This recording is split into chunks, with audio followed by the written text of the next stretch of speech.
Egg was looking up at Dunk. "I never knew you had a tail, sir," the boy said. "Do you want a clout in the ear?" "No, sir." "Do you want your armor?" "That," Dunk said. "And one thing more." There was talk of Sir Bennis coming with them, but in the end Sir Eustace commanded him to stay and hold the tower.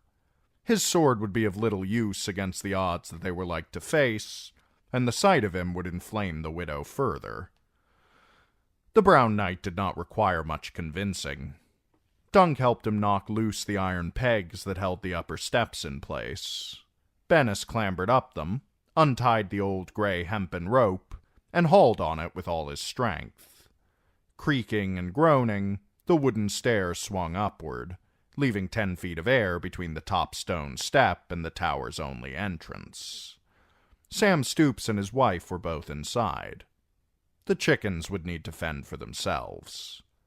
Sitting below on his gray gelding, Sir Eustace called up to say, "If we have not returned by nightfall—" "All ride for Highgarden, my lord, and tell Lord Tyrell how that woman burned your wood and murdered you."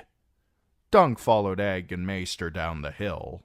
The old man came after, his armor rattling softly. For once a wind was rising, and he could hear the flapping of his cloak. Where Watts Wood had stood, they found a smoking wasteland.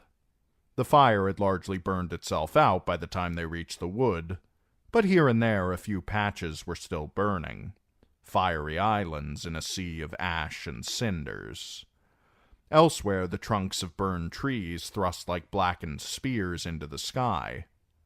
Other trees had fallen, and lay athwart the westway with limbs charred and broken, dull red fires smoldering inside their hollow hearts.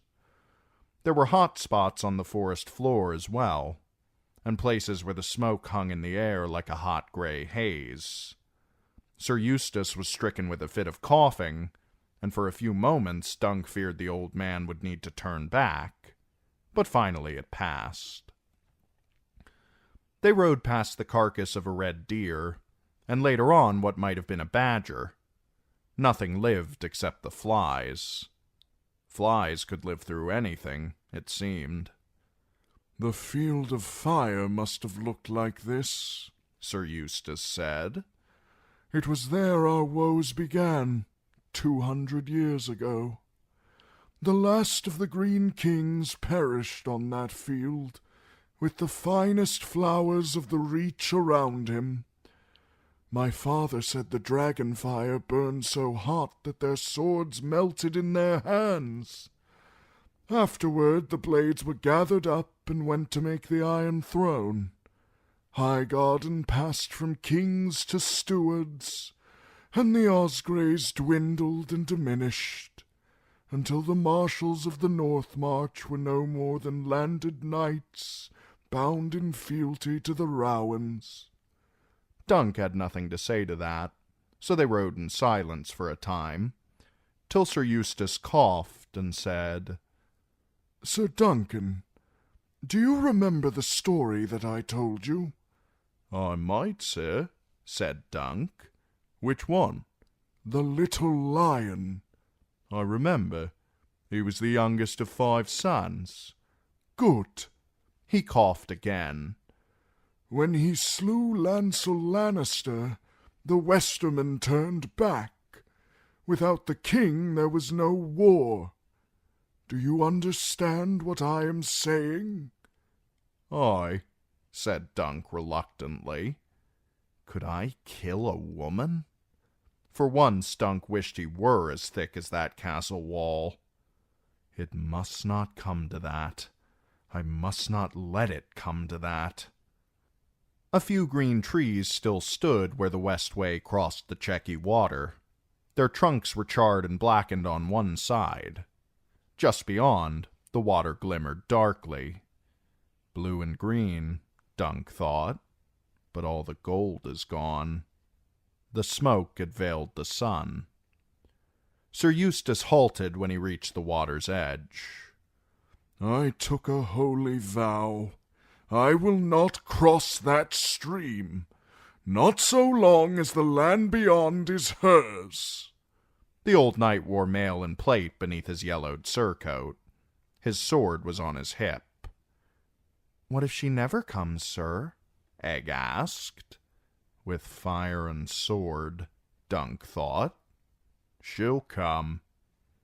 She did, and within the hour.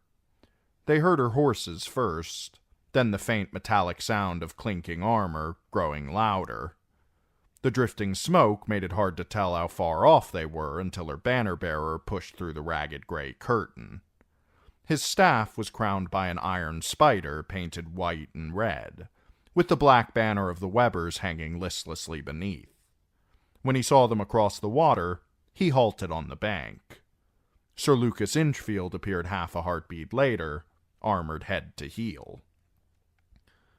Only then did Lady Rohan herself appear, astride a coal-black mare decked out in strands of silvery silk, like unto a spider's web.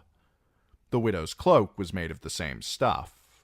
It billowed from her shoulders and her wrists, as light as air. She was armored, too, in a suit of green enamel scale chased with gold and silver. It fit her figure like a glove and made it look as if she were garbed in summer leaves. Her long red braid hung down behind her, bouncing as she rode. Septon Sefton rode red-faced at her side atop a big gray gelding. On her other side was her young maester, Carrick, mounted on a mule. More knights came later, half a dozen of them, attended by as many squires. A column of mounted crossbowmen brought up the rear and fanned out to either side of the road when they reached the Chequy water and saw Dunk waiting on the other side.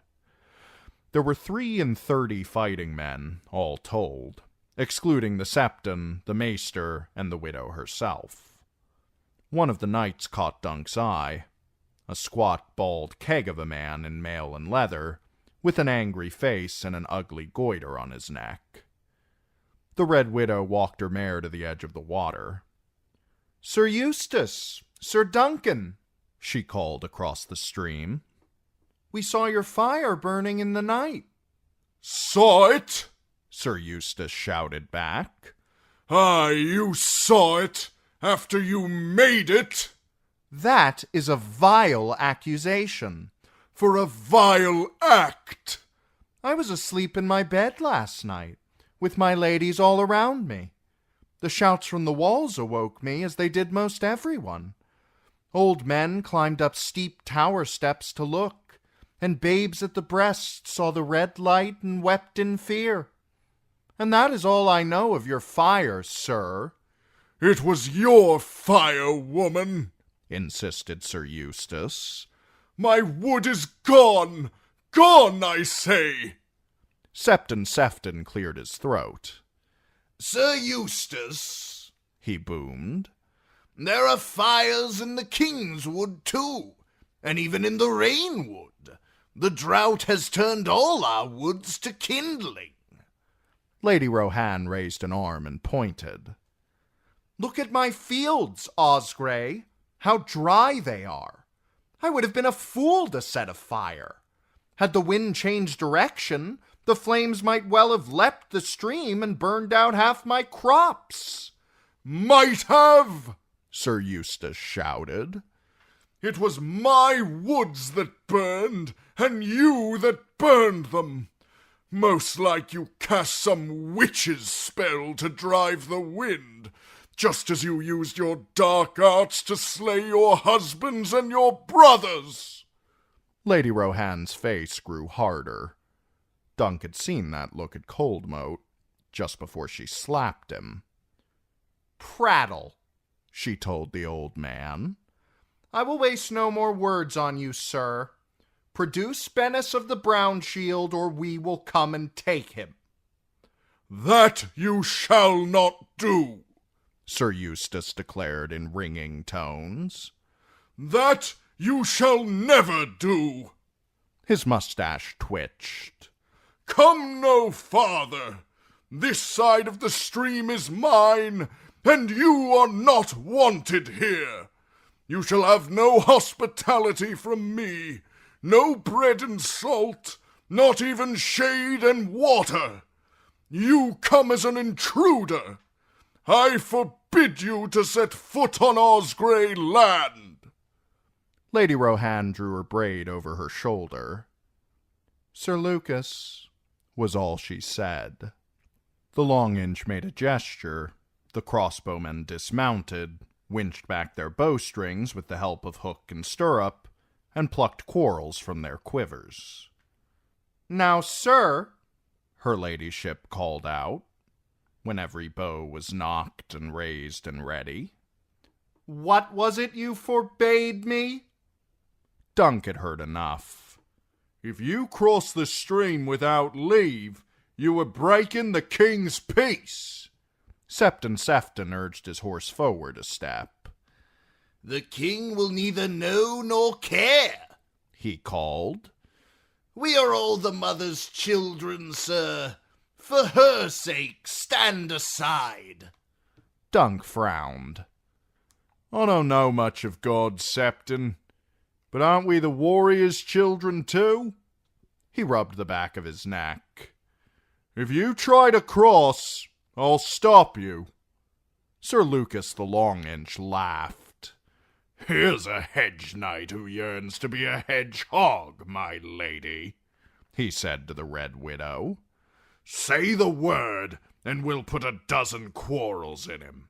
At this distance, they will punch through that armor like it was made of spit. No, not yet, sir. Lady Rohan studied him from across the stream.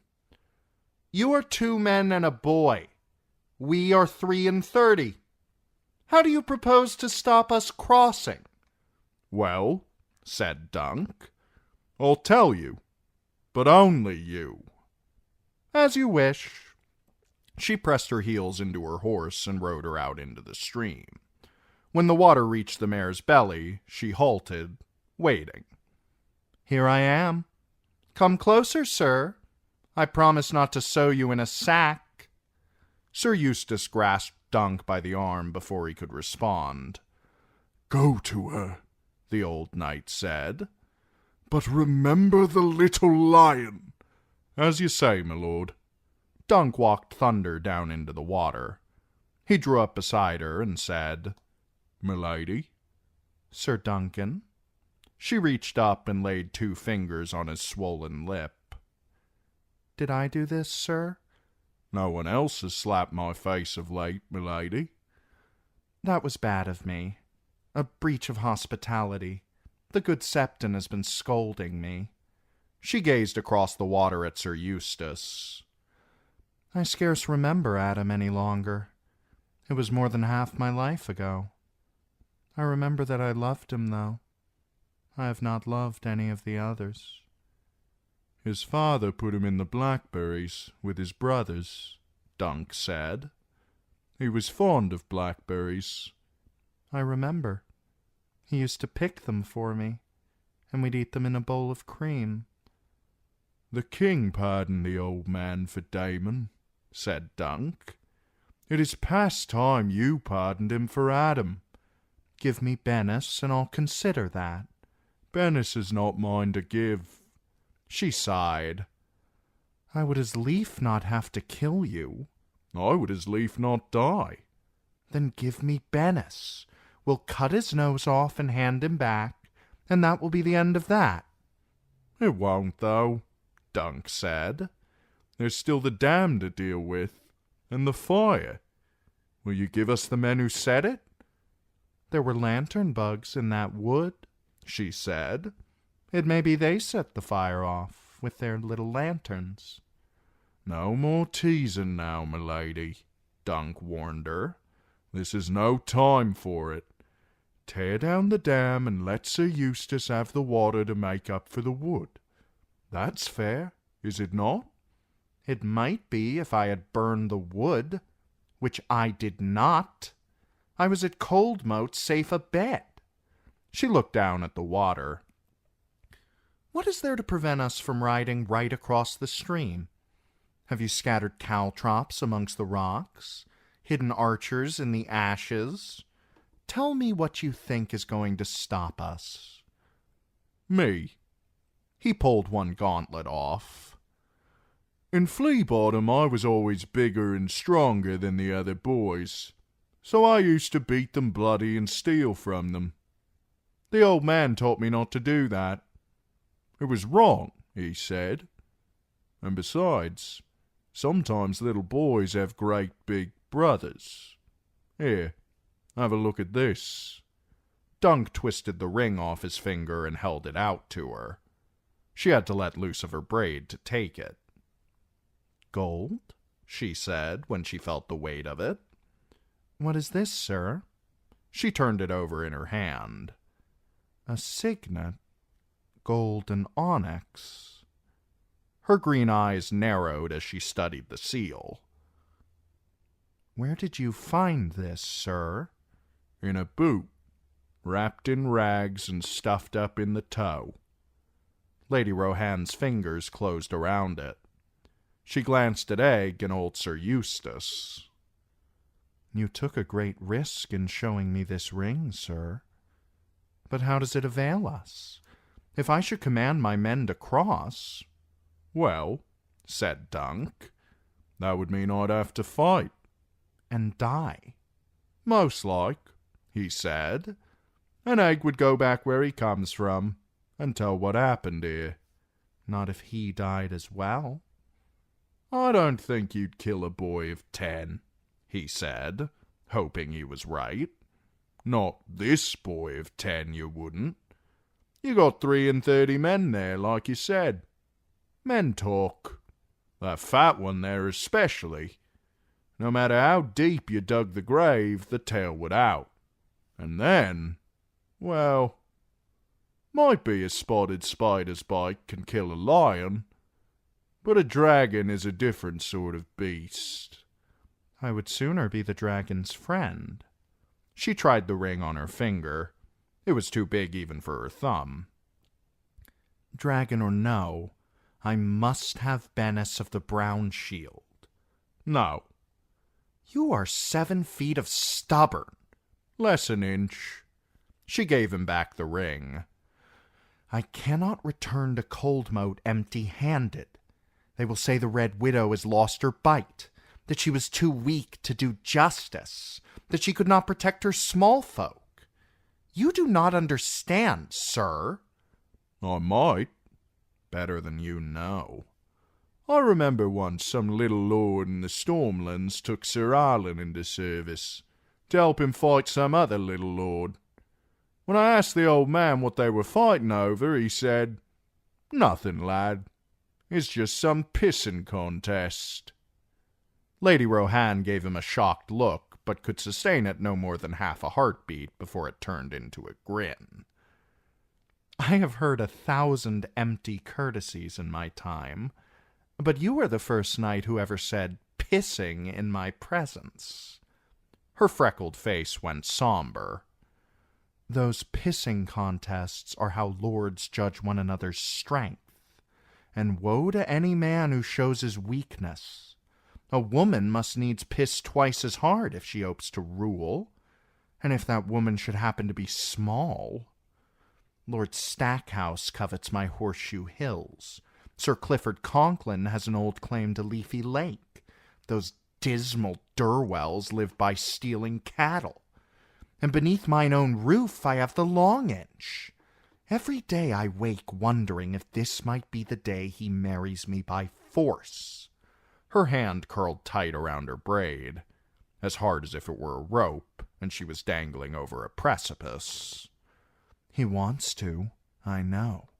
He holds back for fear of my wrath, just as Conklin and Stackhouse and the Durwells tread carefully where the Red Widow is concerned.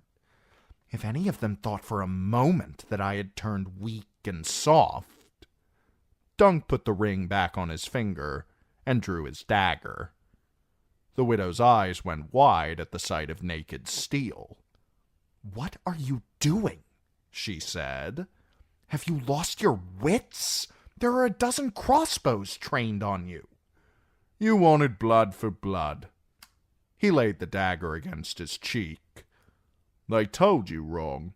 It wasn't Bennis cut that digger. It was me." He pressed the edge of the steel into his face, slashed downward. When he shook the blood off the blade, some spattered on her face. More freckles, he thought. There, the Red Widow has her due.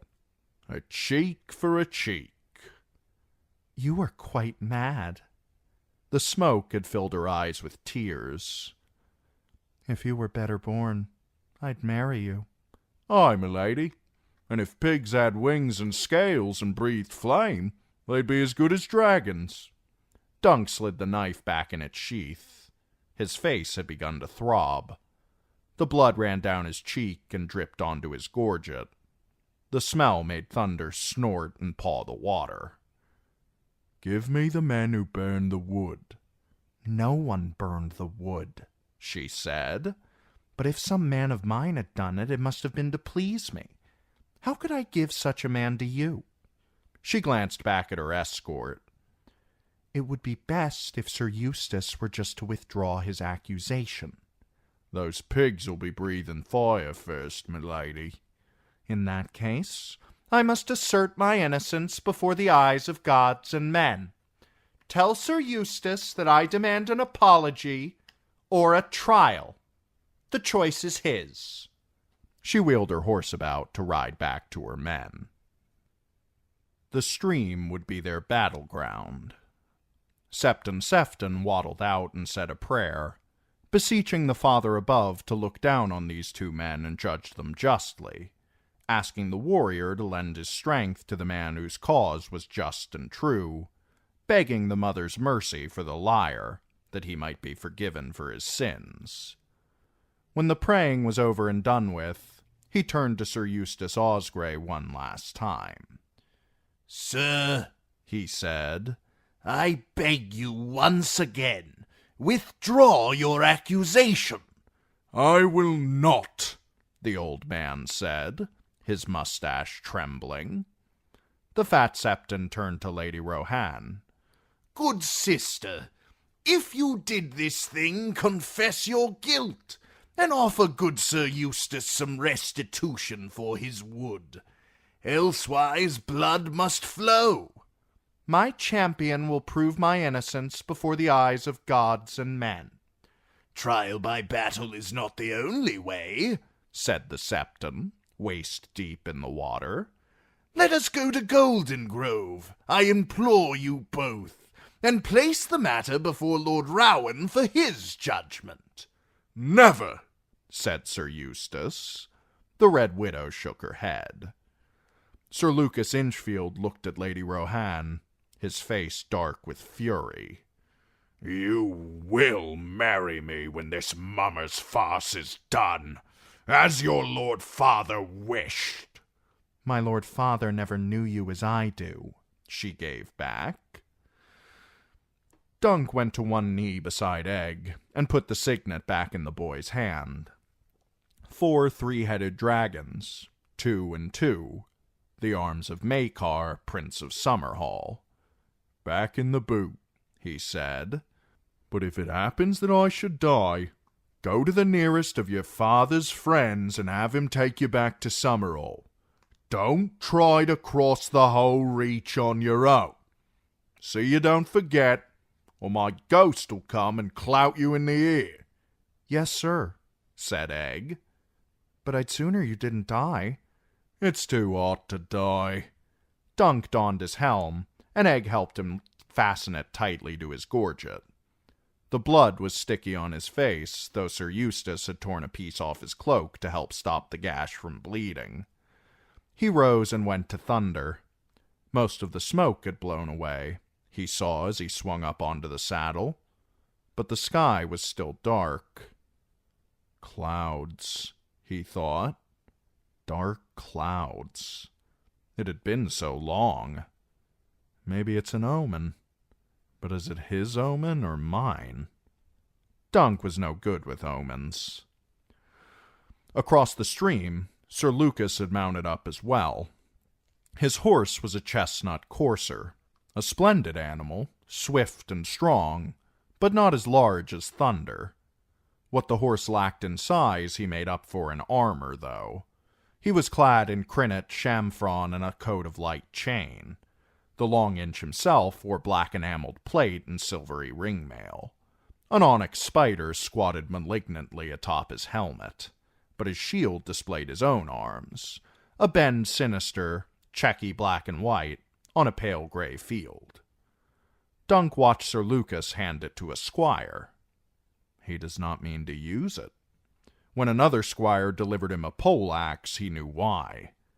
The axe was long and lethal, with a banded haft, a heavy head, and a wicked spike on its back, but it was a two-handed weapon. The Long Inch would need to trust in his armor to protect him. I need to make him rue that choice.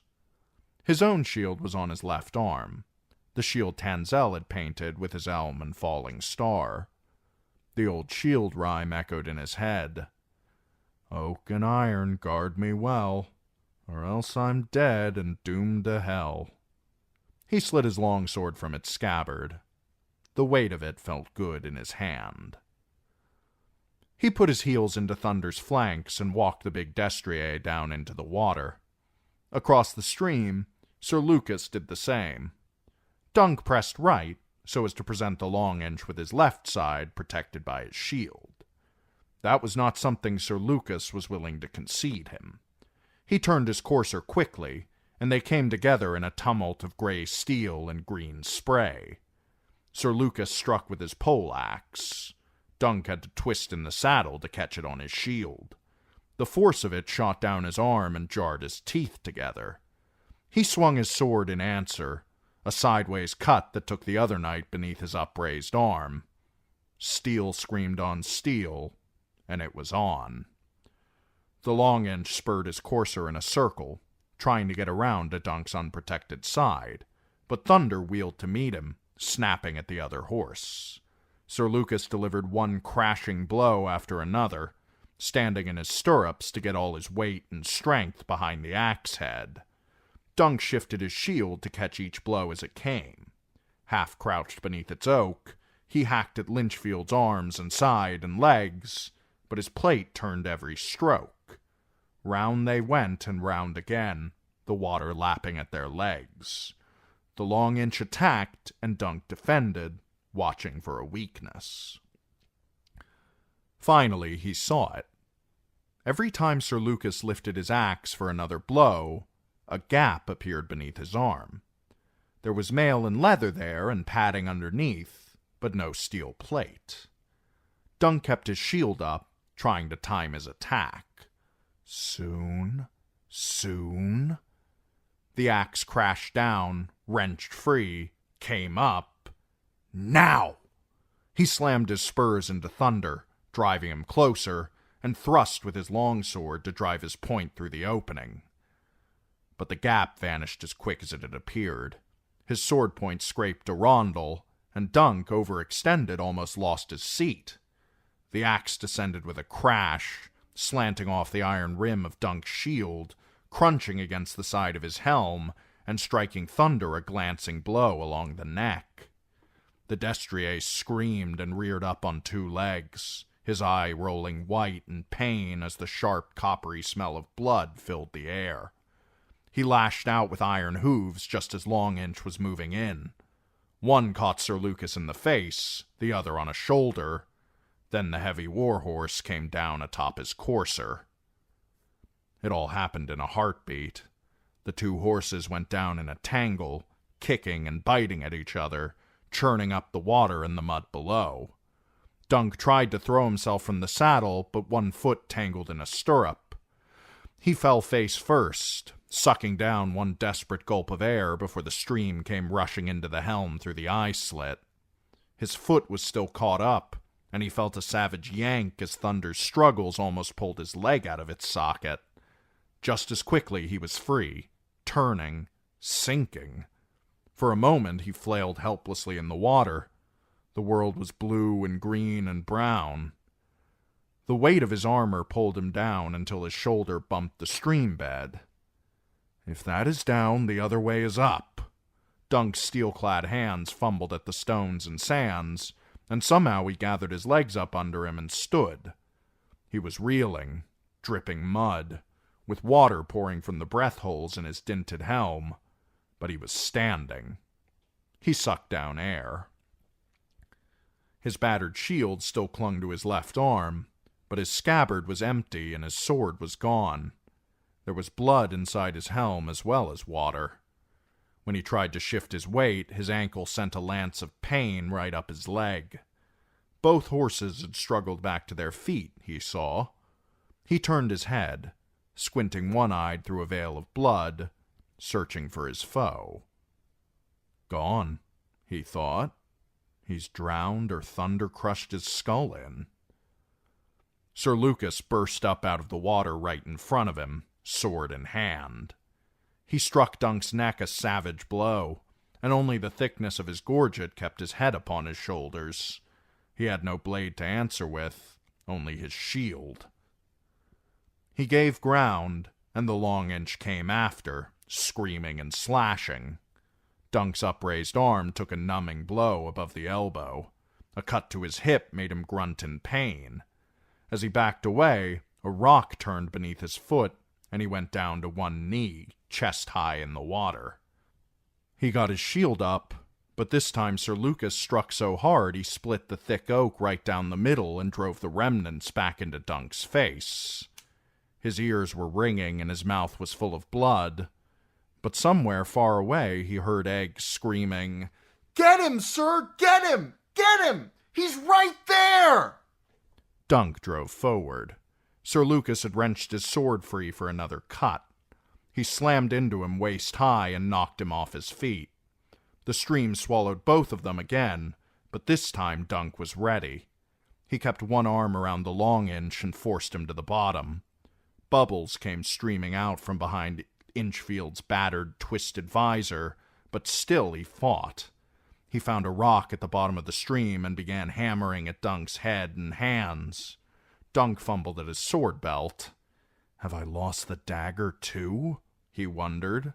No, there it was. His hand closed around the hilt and he wrenched it free and drove it slowly through the churning water, through the iron rings and boiled leather beneath the arm of Lucas the Long Inch, turning it as he pushed. Sir Lucas jerked and twisted, and the strength left him. Dunk shoved away and floated. His chest was on fire. A fish flashed past his face, long and white and slender. What's that? He wondered. What's that? What's that? He woke in the wrong castle. When his eyes opened, he did not know where he was. It was blessedly cool. The taste of blood was in his mouth, and he had a cloth across his eyes, a heavy cloth fragrant with some unguent. It smelled of cloves, he thought. Dunk groped at his face, pulled the cloth away. Above him, torchlight played against a high ceiling. Ravens were walking on the rafters overhead, peering down with small black eyes and quarking at him. I'm not blind, at least.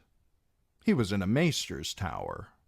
The walls were lined with racks of herbs and potions in earthen jars and vessels of green glass. A long trestle table nearby was covered with parchments, books, and queer bronze instruments, all spattered with droppings from the ravens in the rafters. He could hear them muttering at one another. He tried to sit. It proved a bad mistake. His head swam, and his left leg screamed in agony when he put the slightest weight upon it. His ankle was wrapped in linen, he saw, and there were linen strips around his chest and shoulders, too. Be still. A face appeared above him, young and pinched, with dark brown eyes on either side of a hooked nose. Dunk knew that face. The man who owned it was all in gray, with a chain collar hanging loose about his neck, a maester's chain of many metals. Dunk grabbed him by the wrist. Where? Coldmoat, said the maester. You were too badly injured to return you to Standfast, so Lady Rohan commanded us to bring you here. Drink this." He raised a cup of something to Dunk's lips. The potion had a bitter taste, like vinegar, but at least it washed away the taste of blood. Dunk made himself drink it all. Afterward, he flexed the fingers of his sword hand and then the other. "At least my hands still work. And my arms. What did I hurt?" "What not?" The maester snorted.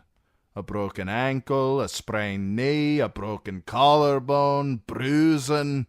Your upper torso is largely green and yellow, and your right arm is a purpley black. I thought your skull was cracked as well, but it appears not. There is that gash in your face, sir. You will have a scar, I fear. Oh, and you had drowned by the time we pulled you from the water." "Drowned?" said Dunk. "I never suspected that one man could swallow so much water. Not even a man as large as you, sir. Count yourself fortunate that I am iron-born. The priests of the drowned god know how to drown a man and bring him back, and I've made a study of their beliefs and customs." "I drowned?" Dunk tried to sit again, but the strength was not in him. "I drowned in water that did not even come up to my neck." He laughed, then groaned in pain. "Seleucus?" "Dead. Did you doubt it?" No. Dunk doubted many things, but not that. He remembered how the strength had gone out of the Long Inch's limbs all at once. "Egg," he got out. "I want egg." "Hunger is a good sign," the maester said. "But it is sleep you need just now, not food." Dunk shook his head, and regretted it at once. "Egg is my squire." "Is he? A brave lad, and stronger than he looks. He was the one to pull you from the stream. He helped us get that armor off you, too, and rode with you in the wain when we brought you here.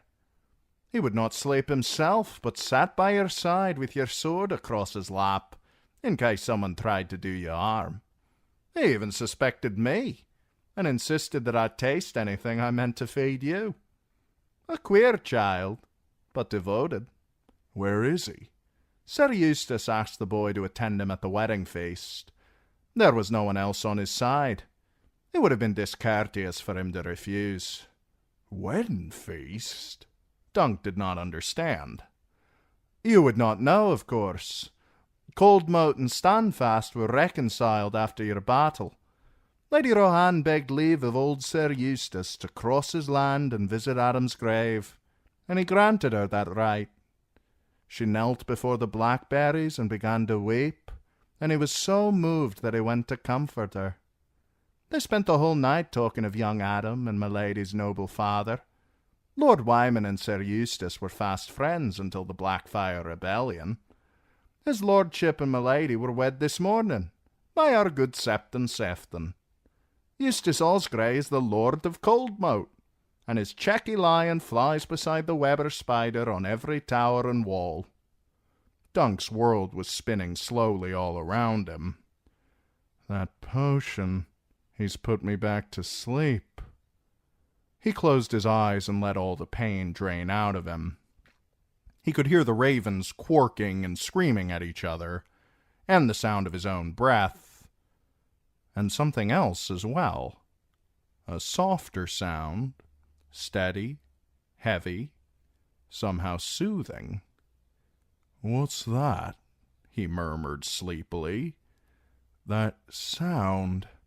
"That?" The maester listened. "That's just rain." He did not see her till the day they took their leave. "This is folly, sir," Septon Sefton complained as Dunk limped heavily across the yard, swinging his splinted foot and leaning on a crutch. "Maester Carrick says you are not half healed as yet, and this rain, you're like to catch a chill if you do not drown again. At least wait for the rain to stop." "That may be years." Dunk was grateful to the fat Septon, who had visited him near every day, to pray for him ostensibly, though more time seemed to be taken up with tales and gossip. He would miss his loose and lively tongue and cheerful company, but that changed nothing. "I need to go." The rain was lashing down around them, 1,000 cold gray whips upon his back. His cloak was already sodden. It was the white wool cloak Sir Eustace had given him, with the green and gold checkered border. The old knight had pressed it on him once again as a parting gift. "For your courage and leal service, sir," he said. The brooch that pinned the cloak at his shoulder was a gift as well. An ivory spider brooch with silver legs. Clusters of crushed garnets made spots upon its back. "I hope this is not some mad quest to hunt down Bennis," Septon Sefton said. "You were so bruised and battered that I would fear for you if that one found you in such a state." Bennis, Dunk thought bitterly. Bloody Bennis. While Dunk had been making his stand at the stream, Bennis had tied up Sam Stoops and his wife, ransacked Standfast from top to bottom, and made off with every item of value he could find. From candles, clothes, and weaponry, to Osgrey's old silver cup and a small cache of coins the old man had hidden in his solar behind a mildewed tapestry. One day, Dunk hoped to meet Sir Bennis of the Brown Shield again, and when he did... "Bennis'll keep." "Where will you go?" The Septon was panting heavily. Even with Dunk on a crutch, he was too fat to match his pace. "Fair Isle, Harrenhal, the Trident. There are edges everywhere." He shrugged. "I've always wanted to see the Wall." "The Wall?" The Septon jerked to a stop. "I despair of you, Sir Duncan," he shouted, standing in the mud with outspread hands as the rain came down around him. "Pray, sir, pray for the crone to light your way." Dunk kept walking. She was waiting for him inside the stables, standing by the yellow bales of hay in a gown as green as summer. "Sir Duncan," she said when he came pushing through the door. Her red braid hung down in front, the end of it brushing against her thighs. "It is good to see you on your feet." "You never saw me on my back," he thought. "Milady, what brings you to the stables? It is a wet day for a ride." "I might say the same to you." "Egg told you?" I owe him another clout in the ear. Be glad he did, or I would have sent men after you to drag you back. It was cruel of you to try and steal away without so much as a farewell." She had never come to see him while he was in Maester Carrick's care. Not once. "That green becomes you well, milady," he said. "It brings out the color of your eyes." He shifted his weight awkwardly on the crutch. "I'm here for my horse." "You do not need to go. There's a place for you here when you're recovered. Captain of my guards. An egg can join my other squires. No one need ever know who he is." "Thank you, milady, but no." Thunder was in a stall a dozen paces down. Dunk hobbled toward him. "Please reconsider, sir. These are perilous times, even for dragons and their friends. Stay until you've healed." She walked along beside him. "It would please Lord Eustace, too. He is very fond of you." "Very fond," Dunk agreed. "If his daughter wasn't dead, he'd want me to marry her. Then you could be my lady mother. I never had a mother, much less a lady mother." For half a heartbeat, Lady Rohan looked as though she was going to slap him again. "Maybe she'll just kick my crutch away." "You are angry with me, sir," she said instead. "You must let me make amends." "Well," he said, "you could help me saddle Thunder." "I had something else in mind." She reached out her hand for his, a freckled hand, her fingers strong and slender.